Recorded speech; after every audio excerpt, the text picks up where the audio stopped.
Hey, my Legion, how y'all doing with my buddy John? We're here to review HELLRAISER. Got a spell on you. The Hulu original, the brand new HELLRAISER 2022. Some people say it's a remake, but I think it's a reimagining. Well, no, reboots. Reboot of the I think reimagining. I don't know if it's really they call it a reboot. To me, it's just a sequel. Yeah. Because it's not really the same as the first couple. Yeah, I say like a reimagining of the series. Yeah, I say it's just another movie in the series. Because it does reference stuff from the first two. Oh, yeah, so, I mean... Yeah. It's not like they came up with something totally original. You know, I mean, but produced by Clive Barker, and then, like, based on his book... 86. From 86. I got the paperback version. It's Clive Barker's Hell About Heart. Can you see the cover? Heart. Let me get a good close-up of that. Or do we need to get in the light here? Okay. Let's see the surface of the light. Can you see? Yeah, that's pretty cool. Oh, now, hold your camera. Now you got a good shot of it? Yeah. And now... Oh, cool! I didn't know that. That's cool as hell. Yeah. Oh, let's try to do something different. Now on the side, it looks like... Think of Salvador Dali's, that skull painting me. Oh, that's so cool. Yes. So, that's wicked. So, yeah, it looks like that. That's cool. Upside down. Now, I remember, like, after reading the book... Yeah. I know if it was... Might have been 91 it came out. I probably bought it. And then,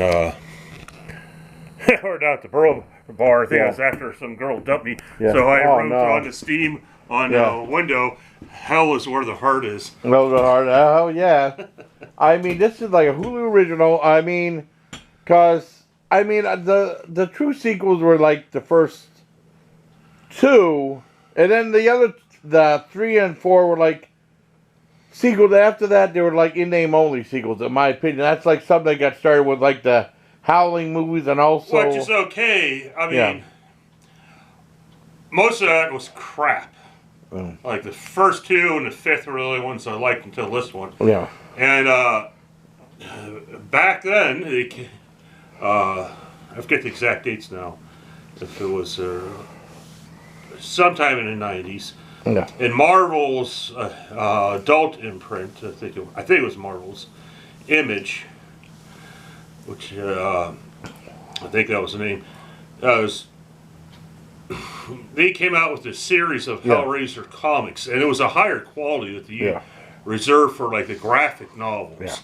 You know, where they had the high glossy paper and all that stuff, and thicker pages and cover, and it was overseen by Clive Barker, and the stories were different. It didn't. Now I'm trying to remember the name of the puzzle box, the Marchant or something like that. Puzzle box. It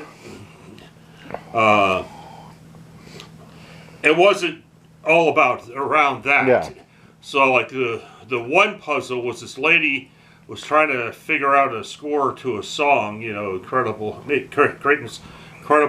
musical score, when she finally solved the puzzle of creating it. That opened the gateway to the Cenobites.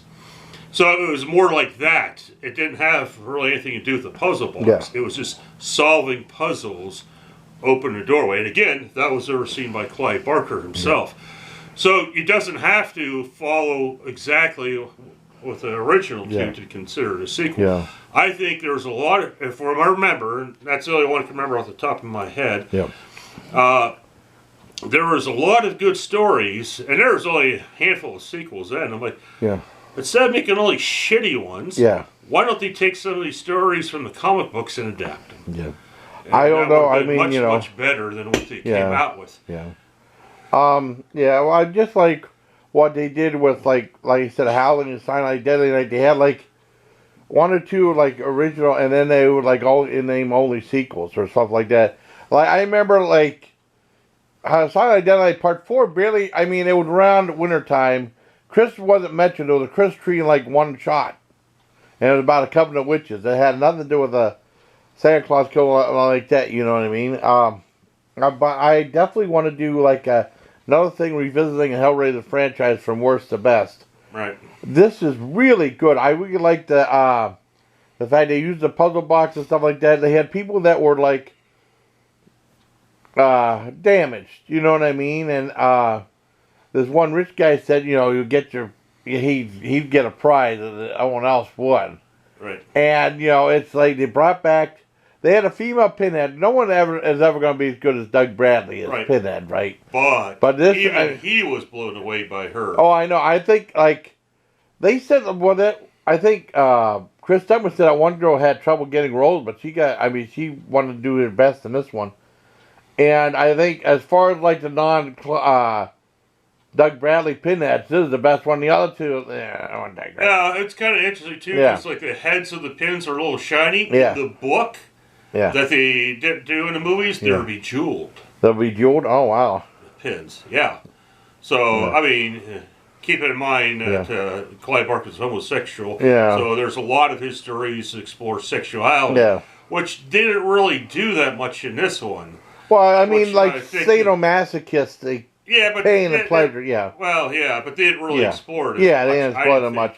Well, I mean, that thing about him being, because I didn't really know about it. I didn't really pay that much attention. I just thought it was just like exploring like dark side of human nature and stuff like that. But that would definitely explain In the Hills, the Cities. No, all the stories. Yeah, well, especially that one. That was like the one that student did one of the. Read the new Murders in the Rue Morgue. Okay, I haven't checked out his new stuff. Yeah. No, that's not new. That's from the same series, The Books of Blood. Oh, okay. That's another short story. Yeah, I haven't read that one. It's called The New Murders in the Rue Morgue. Okay, I haven't checked that one out. Okay, cool. Yeah, well, any of his stuff. You go back to his stuff like Weave World and all stuff. Yeah.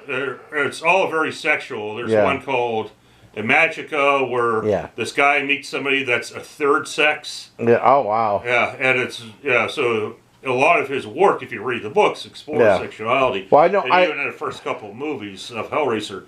Now, a lot of people are saying after Prey and Hellraiser, Hulu needs to bring back more classic horror movies because they're doing a good job. Oh, yeah. Hell yeah. I mean, I would like to see them bring back Son of Celluloid, that short story, Son of Celluloid. That'd be good. I like that one real well. Yeah, I can't remember. But the very first Clive Barker movie I saw was Rawhead Rex after reading the short story. Clive Barker movie. Yeah, I mean, I remember renting that at Littman's. Yeah. From. Yeah, it wasn't great. Although I did buy 4K just for the hell of it. It was entertaining. I hated transmutations. I liked this way better than transmutations. You know, Mercy. I mean, and then I. Really like this. They brought back the Chattering Teeth guy who my dad liked. You know, my dad didn't see in Hellraiser. He liked that Cenobite though. And I really like what they did with this one. I mean, this was definitely the longest one, being 2 hours. And then it said 2 hours and 1 minute on IMDb, with the shortest one being Revelations, which was 75 minutes. I remember buying that at Walmart. It was $7.50. So I figured, well, a penny a minute. Way back when it came out, 2007. That was the one that was the first one to have Doug Bradley in it. You know what I mean? Yeah, like in the book it was like they're more sexless because of all the mutations they've gone through. Oh yeah. And although the main character was not Pinhead, which Clive Barker hates that name. Yeah. He they say Hell Priest. Hell Priest. Yeah, Hell Priest. You know. Yeah, but it was the female one that you saw.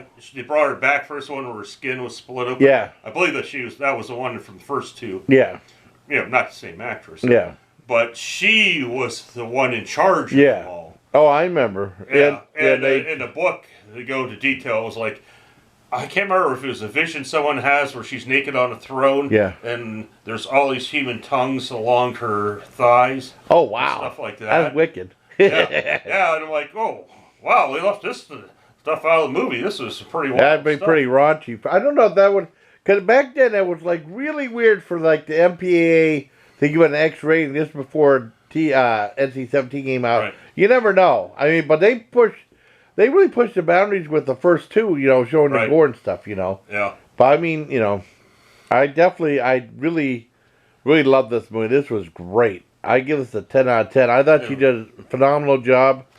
What was Stephen King quotes about Clive Barker? I've seen a future horror game is Clive Barker. I remember that too. I mean, there's not too many quotes I remember. I remember like Rex Reed was Texas Chainsaw was the most terrifying movie I've ever seen, or something like that. And then Stephen King for Evil Dead, the most ferociously original horror film I've ever seen. And then I remember the name of horror, and his name is Clive Barker or something like that, or I've seen the future horror and it's Clive Barker. But that's when I started getting the books of blood and stuff like that. And maybe Rawhead Rex, maybe that wasn't his first one. But he got... I think Transmutation it might have been his third one. Yeah. Oh, but he got so fed up, that's why he decided to do HELLRAISER himself. And although he changed it up from the book himself, you know, but a lot of the same stuff from the book was in the movie. But he just got so... And then he screwed him over again with... Nightbreed, which is an adaptation of Cabal, because he cut a lot out, and some of the footage was lost for a long time. So it was up in Clive clean his office, and he moved the set of the Twilight Cast behind there was a set of shelves. So he found VHS copies of some of the scenes that were lost. So then the one guy did a restoration, and what she brought to the Erie Horror Film Festival. The Cabal cut. And I have one of the limited releases of the Cabal cut. Oh, cool. Yeah, because the name of the book was Cabal. Was Cabal. Yeah. Cabal. And you know, the best description, and I can't remember if it comes from Clive Barker, was it was Gone with the Wind with monsters. Oh, yeah. That was the original idea, but then there are scenes that they're lost forever. Well, at least as far as they know. Yeah. But yeah, they kind of... And in the studio, Morgan Creek, Yeah, they did a terrible job of promoting it. They promoted it as a slasher flick, which that was just a small section of it. And people at that point were sick of slashers. Yeah. That's why they weren't paying attention to the market, because I worked at a movie theater at the time. So I knew people were sick of slashers. And there's a lot of people I talked to that, you know, when I told them what Nightbreed was about, they're like, oh, I thought it was a slasher movie. If I knew it was about that, I would have gone to see it. Yeah. Well, I mean, when cuts even better. Well, I saw it in Germany, and it was a packed house. Right. And I loved it. I mean, but I didn't know what it. I thought it was a slasher film. Yeah. But well, I mean, general audiences were tired of slashers. Yeah. Because that's all there was for so long. Yeah. You know, they had that come out in '92, I think. So by the movie, or well, I saw that in 90, yeah, because I saw it in Germany. So, yeah, by then people were they were done with it. There's just too many slasher films. Well, I know they had a rush job they had like, Halloween 4 came out, they brought that back, and then all of a sudden they rushed Halloween 5, which I hated. Halloween 5, and then the same thing with Nightmare on Elm Street 4 came out, huge hit, or rushed Part 5 out. I saw those both, I mean, no, I didn't see Part 5, Halloween 5 in the theater. Right. I had to work, but I mean, I've seen both the Nightmare on Elm Street, and then they even rushed like Child's Play 1 came out, a big hit, and then they rushed Part 2, which I really liked, and then Part 3 came out the same time I was still in the military, you know. Nightmare on Elm Street. Yeah. It seemed like, at least for a while, all the odd number ones were the good ones, the even ones were the shitty ones. Yeah. Well, I mean, like they said, they had 2 Halloween movies out. They had that Friday the 13th Part 8, which I hated. And there wasn't another one until '93. And then they had 3 Child's Play movies, and they had 3 Nightmare on Elm Street movies, which had the only one that had 3D, and I saw it at a real movie theater when I was in Fort Detrick, Maryland, the Part 6, Freddy's Dead. Now they're saying with the release of this, it brings back all these classic movies. Yeah, that'd be kind of cool. You got Halloween. Yeah. Although it's been a while since they rebooted Friday the 13th, but there's rumors of a new one work. They brought back Chucky in this the TV series. Yeah, but I mean, they've got Texas Chainsaw movies. So you got all this classic stuff. No, some are good and some are. I don't know. I mean, we'll have to see. There's going to be some clunkers in there. You never know. I don't know. Maybe they'll bring back Dr. Giggles, but I highly doubt it. Yeah. I only saw the first one. I liked the first. There was just one movie. I liked that, but I mean, maybe they'll do a remake of the Funhouse. That'd be cool. That'd be fun. Was that Tobe Hooper? Yeah, the Tobe Hooper Funhouse movie. Well, they did one called Dark Ride, and they said, "Oh, this is just remaking a Funhouse." The guy was getting pissed off about it. Dark Ride was all right. Yeah, it wasn't a remake. No, but they said that that's just another Funhouse movie. Yeah. And then the director was getting pissed off. People get compared to Funhouse. Yeah. But oh well. But man, I'll bring it back. No, I mean, I didn't see it that way myself. Yeah. When I saw it. I don't know. I mean, just the way the commentary, that's what the director was saying, you know. Yeah, but if people were saying that, like, I didn't compare the two that much. Yeah. Well, that's why, I mean, the director would say he was getting mad. People just saying it was just a Funhouse or something like that. Yeah. But I'm saying is, I don't know why people were saying that. Is what I'm saying. No, I don't. Well, people bitch about everything. They really do, you know. Yeah.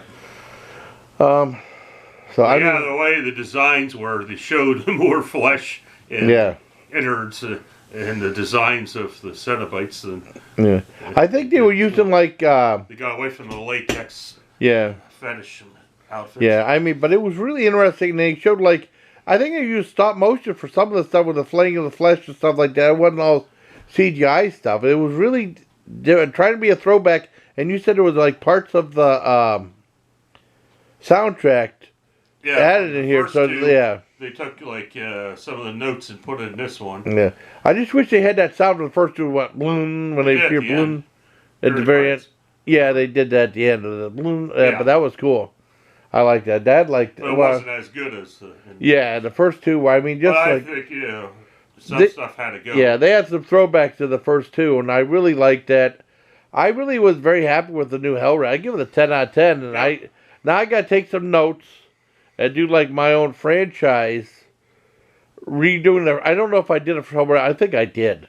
But I got to do a redoing the Hellraiser from worst to best. Candyman, because you saw that new Candyman movie. Yeah, new Candyman.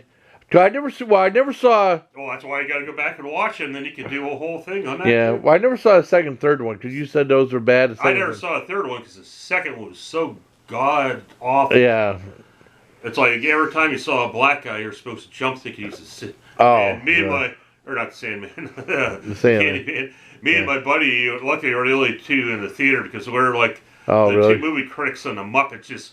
Oh really? Oh man. Movie. Like, there's a black guy. It's Candyman. We're just like mocking the shit out of it. Okay, I remember. So god awful. Well, the only time I did something like that was I went to see Ernest Scared Stupid. Our opening day, 14 man, only one in the theater. First time it's ever happened. I was like, go Ernest, like that. I had a fun time with the movie because I hated Ernest Goes to Jail. That sucked so bad. I tried to watch it. I don't know how I saw it. Well, I saw it at the Fort Bragg Theater. I love Ernest.